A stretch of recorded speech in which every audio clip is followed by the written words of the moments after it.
Hi, didn't see you there. Welcome to my channel. Thanks for stopping by. In today's video, I will be showing you how I made this outfit you're looking at here. It will also be a review of sorts because this corset that I made here is a free pattern that I found actually from someone on TikTok. So it will also be a review of this pattern. So I will link that pattern in the description of this video if you are curious where I got it. But yeah, in today's video, I'm just going to be showing you the documentation, the process of me making this costume, I'll call it. I got invited to the Renaissance fair recently and I realized I don't have a costume to wear. This was my solution to that. The corset is reversible. It's got this brown linen on this side, and on the other side I have a green floral situation.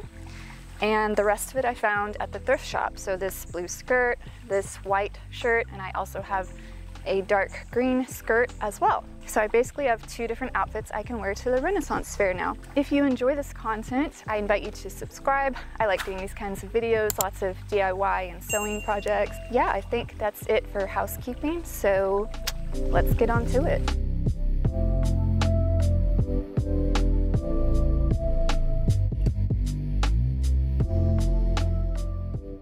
Alrighty, first step for this is to make a skirt for the costume. So I measured from my waist to my ankles to see approximately how long I wanted to make the skirt. And I basically chopped this dress I got from the thrift store in half to do so. And you're gonna need some elastic if you're gonna do something similar to me, doing a flip of a dress to a skirt. Next step is to iron the waistband and get it prepped for sewing. So right along that line where I cut, I just folded it inside about ½ inch, and then I took my iron to it to give it a good press. Pressing in situations like this just makes your life a lot easier. It's way easier to sew, things lay flatter, so highly recommend pressing wherever you can. The next step after pressing that edge was to fold it again. I think this was about 1 inch because my elastic was, I think, 3/4 of an inch. I don't remember, to be honest. Just make sure that the amount you fold it under is the tiniest bit more than your elastic so that you can easily slide your elastic in. So I had a weird situation with my project here. I didn't have a proper waistband because I chopped a dress in half. So I had to figure out how to hide the elastic at the opening in the front. So I figured out I could just tuck it inside of this interfacing right here to make sure it was tucked away and out of sight. And with that, it was as easy as a couple of straight stitches going forward and reverse on each side of the elastic near the opening of the waistband, and it was good to go.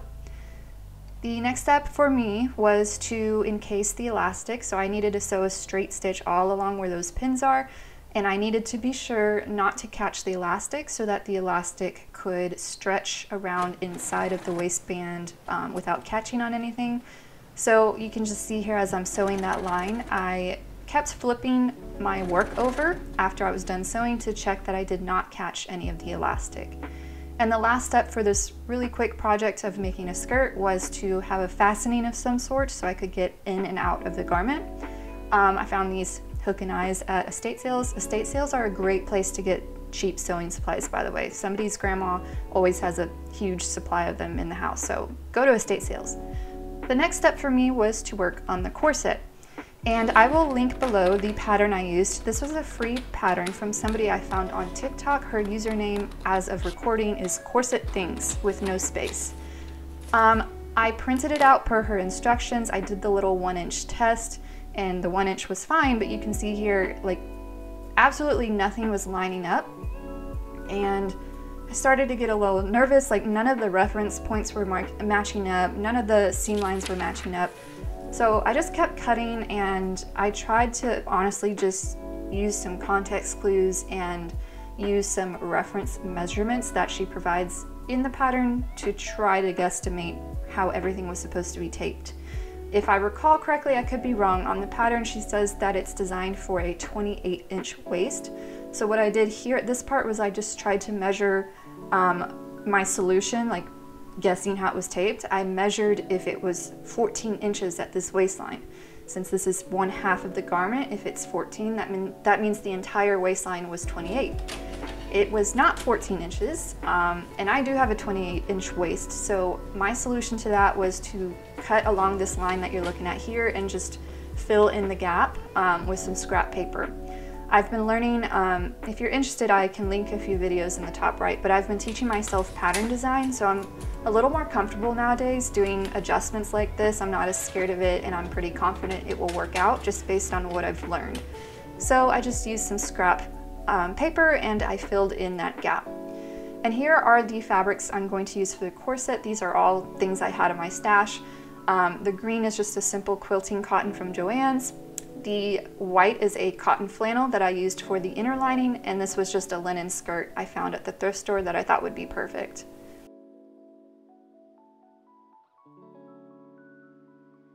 I'm finally back from my work trip, and I have a new addition to the family.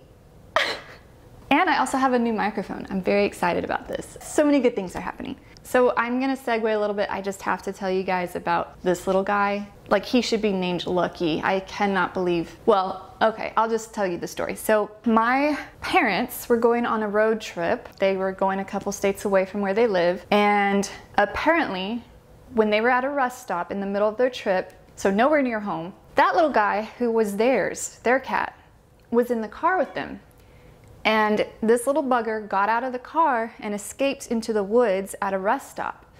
And my father said, like, he tried to stay for a few hours, tried to catch him, couldn't find him, and like they eventually came to a point where they had to decide to leave. And obviously he was like devastated about that. And I learned about this, and if you know me, you know that I will do anything for animals. I love animals, probably more than humans. So I learned about this and I was just like, no, this is not how the story is going to end. So what I did was I asked my dad, okay, what's the exact address of the rest stop? Where exactly did this happen? He gave me the address, and I went on Facebook and I looked for groups, Facebook groups that happened to be in that vicinity of that rest stop. I think I joined like 10 Facebook groups, and I just made a post and explained the situation. Like, if anybody can help, if anybody can go look for this cat, I would greatly appreciate it. And actually the next day I managed to get 3 complete strangers. Like, I just can't believe strangers were this kind to me. They went to go look for him at the rest stop. They couldn't find him though, but one of the people who looked for me, she exchanged her phone number with a guy that worked at the rest stop and explained the situation and said to call her if he sees anything. So about a week later, he called her apparently and said, we saw the cat, which for me was about a week ago. So this woman told me, hey, this guy called, he said he saw your cat. And to me that said, like, okay, he's figured out how to survive for a few days. That means we have a chance here. So I had to travel for work for the past few days, and then immediately when I came back, I jumped in the car and I drove 8 hours to this rest stop. And I was really doubtful that we would find him. Like, I don't know why I was doubtful. Like, my husband was like, oh, this will be easy, he'll just be right there. And I'm thinking, like, I don't know, like, they only saw him one time in a matter of 2 weeks. And I just started to get really scared about, like, what if I see him hurt? What if I see him dead? What if I see him really sick? And I was getting really anxious. And then finally 8 hours later, we get to the rest stop. We pull up. I go to the exact spot in the woods where my father said he escaped to, and he was literally right there. He was just hiding right at the edge of the woods. And I had a little thing of wet cat food, and I was like dinging it, saying, kitty, kitty, come here.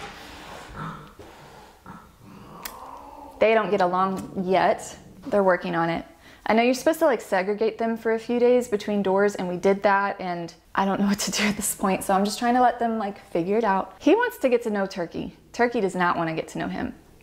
Where was I? Oh yeah, he was just right there. I was dinging the little thing, kitty, kitty, come here, and I heard a meow, and I was like, oh my God, he's right there. He was literally just right at the edge of the woods, and I actually have a video of me catching him. I'll put it in here.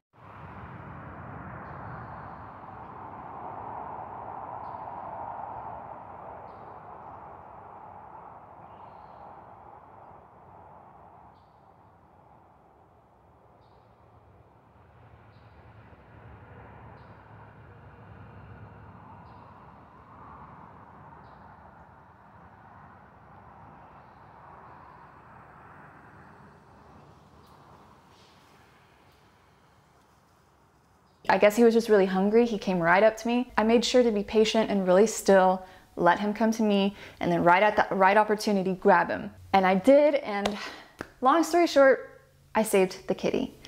And he's such a sweet little guy. Like, You could tell when we saved him, like he was really grateful. You could tell he was just really soaking up the love from me and my husband. Enough of the segue. I just wanted to tell anybody who will listen about this story because like, that's crazy. To be able to save a cat 2 weeks after it was lost, 8 hours away.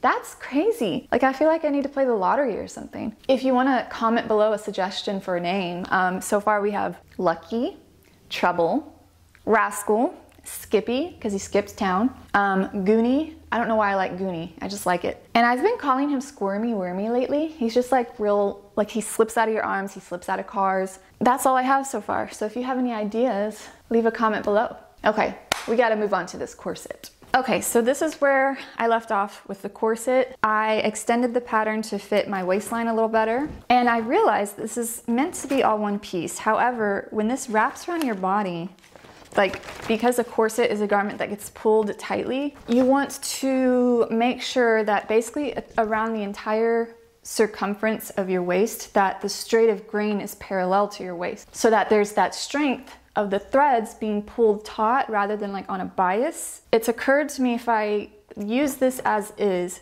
there are some parts of this pattern that will result in the bias being on my waist instead of the straight of grain. Okay, I think my camera cut out. I was basically saying I'm gonna cut the pattern piece to be about 2 pieces instead of 1.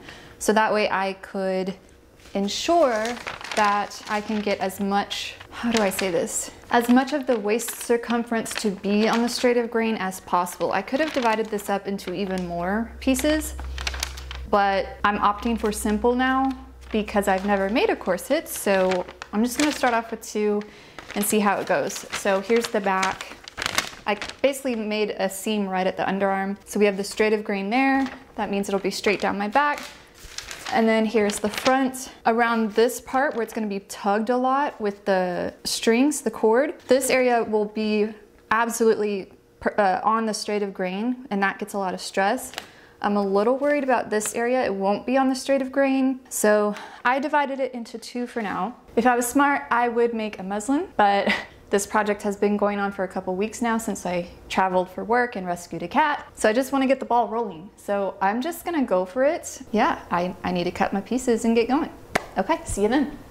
All right, first step for the corset is to cut all the fabric pieces. I made sure to really take my time and make sure all the grain lines I was talking about were in the correct position. So you can see this center back piece is on the fold perfectly straight. This is the front piece of the corset, and I made sure to line it up with the selvage perfectly so that I could ensure that the grain was straight along that lacing line in the center front.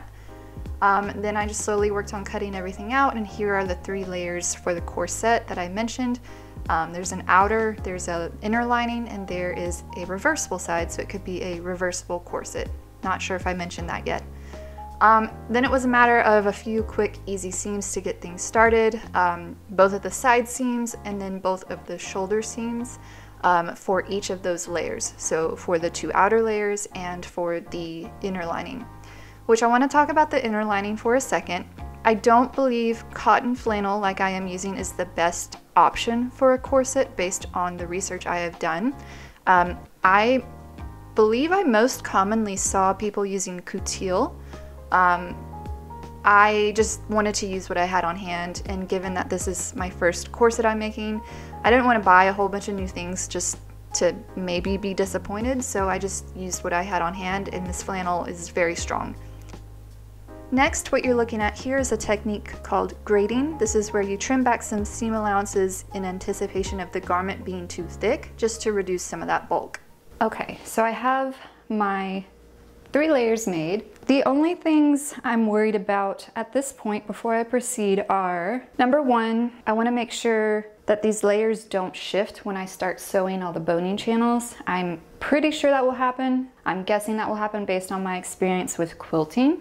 Quilting is kind of similar in that regard. You have 3 layers sandwiched together, and then you do all your quilting lines and things can shift around. To alleviate that, what I think I'm going to do is just real quickly by hand, not by machine, just do some basting stitches, like maybe just a few that way and a few this way, just to keep things where they're supposed to be. And the second thing I'm worried about is, since I've never done corset making. I've never done this. I've never done boning channels or anything like that. So I've purchased 1/2 inch boning, but I'm guessing if I sew my channels exactly 1/2 inch, it's gonna be a tight fit. And I would hate to sew all those boning channels only to not be able to get the boning in. So to alleviate that, what I think I'll do is I'll just get a sample, maybe a square made with all 3 layers, sew a couple of boning channels, maybe at like 1/2 inch, 1/2 inch plus a 1/16 of an inch, 1/2 inch plus an 1/8 of an inch, and just see what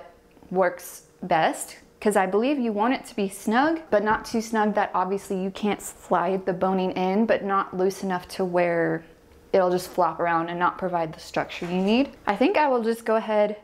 The first thing I will do is move on to, well, basting sounds fun right now. I just want to sit with a YouTube video and chill. It's a nice cozy rainy day, and I'm gonna do some quick running hand stitches. While I do those basting stitches, I want to talk to you about how I feel about this pattern, since at the beginning of the video I told you I would review it. For a free pattern, I think it's okay for an intermediate to advanced sewer. This is by no means a project for a beginner. The reason I say that is, well, number one, you saw how it was printing the pattern out. It was a bit of a nightmare.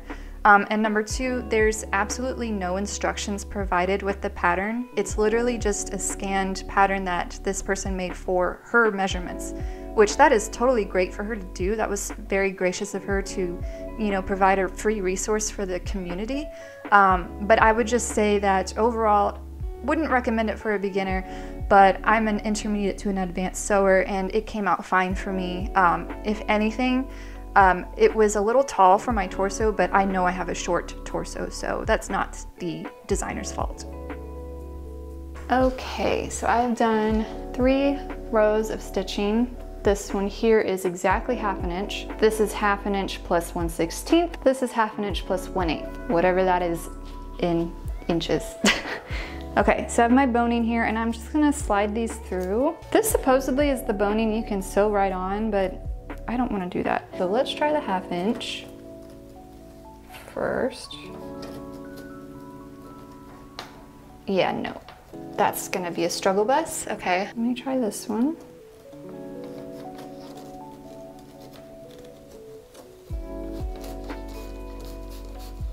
Okay, so that went through okay. Then let me try this last one. Yeah, this just seems too loose. So I think the second one, which was 1/2 inch plus a 1/16 of an inch, I think that's gonna be perfect. So the scary part now is figuring out where all the boning goes. I know there's 2 that go parallel down the center back. I know there's 2 that go along this seam under the arm. This stuff is scary though.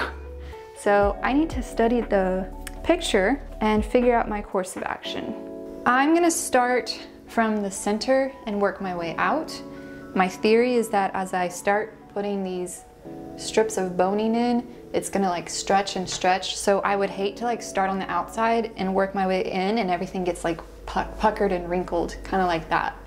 So I'm gonna start from the middle and work my way out and like smooth as I go out. I have no idea if that's gonna work as I'm thinking, but that's what I'm gonna do. So I know there's 2 lines of boning straight along the center back. So I need to keep in mind the channels need to be 1/2 inch plus a 1/16, not exactly 1/2 inch. Let me go ahead and mark. So there's my first one. I'm gonna go ahead and sew that. Okay, so there's my first boning channel. Let me double check that this will fit. Uh-oh.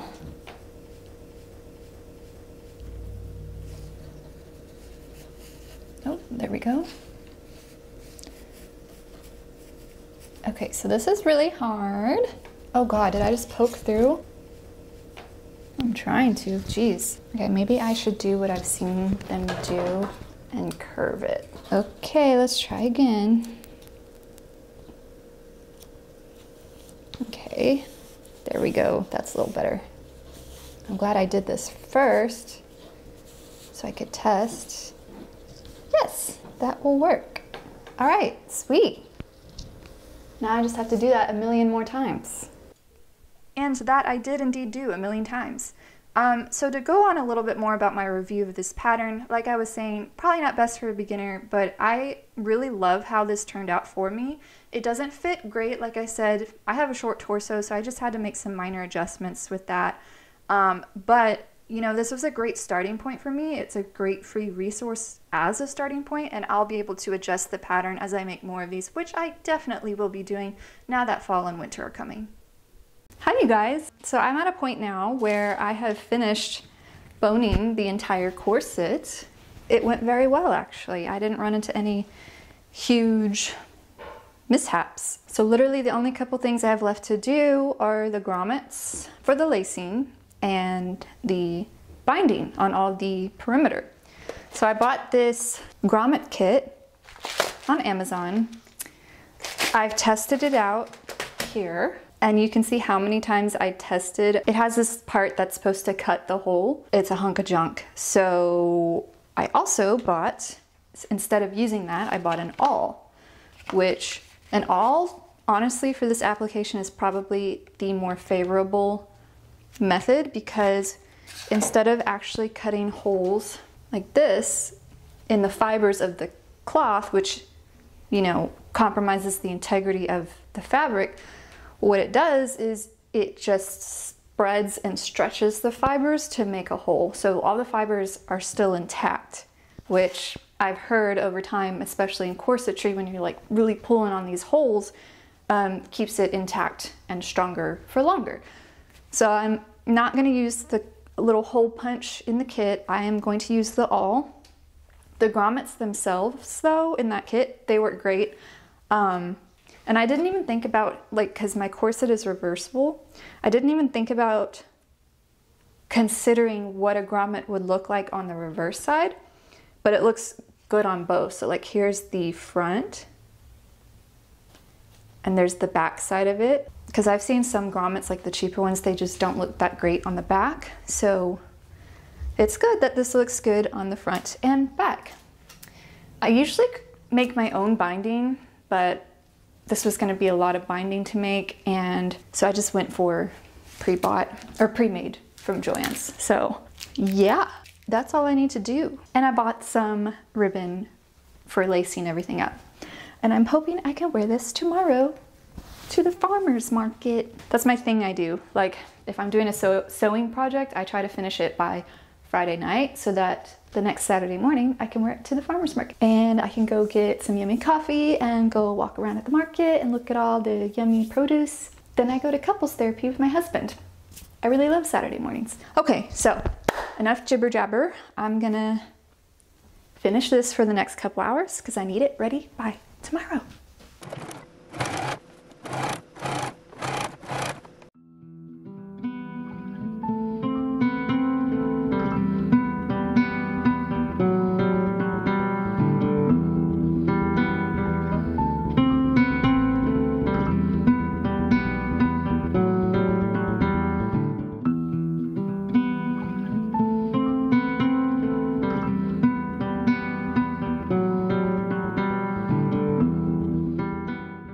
Well, if you made it all the way to the end, I hope you enjoyed it, and I'd like to invite you to subscribe if you enjoyed this content. I like to do a bunch of DIY stuff, sewing videos, so if you like that kind of stuff, I invite you to subscribe and stick around. So I will put a video on the screen that I think you might enjoy watching after this if you feel so inclined. But until next time, I will see y'all later. Bye.